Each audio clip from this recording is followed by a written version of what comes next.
Rombongan jemaah haji Kota Pagar Alam tiba di tanah air. Sebanyak 142 jemaah haji dalam keadaan sehat. Dari jumlah keseluruhan jemaah haji sebanyak 136 jemaah yang berangkat dari Kota Pagar Alam. 1 orang jemaah meninggal di Tanah Suci Mekah dan 1 orang jemaah masih hilang di Tanah Suci Mekah. Diketahui 1 jemaah yang wafat di Tanah Suci Mekah bernama Mustafa Kamal, sedangkan jemaah yang masih hilang di Tanah Suci Mekah bernama Nurima Mentajim masih terus dilakukan pencarian. Tangis haru dan rasa bahagia dari pertemuan keluarga dengan jemaah haji sangat terasa. Keluarga yang sudah menunggu kedatangan jemaah haji tiba di lapangan XMTQ Kota Pagar Alam.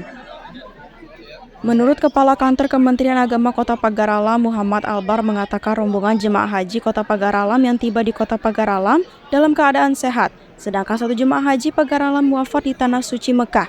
1 orang jemaah masih hilang di Tanah Suci Mekah dan masih terus dilakukan pencarian, serta jemaah yang hilang sudah dibadal hajikan.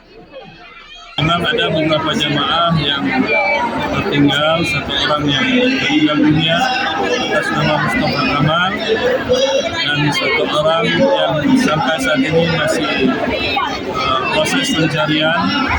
Dan sejak tanggal 28 Mei jemaah yang bersangkutan atas nama Haja Nurima terpisah dari rombongannya dan belum bergabung sampai kembalinya jemaah haji Kota Pagar Alam ke tanah air.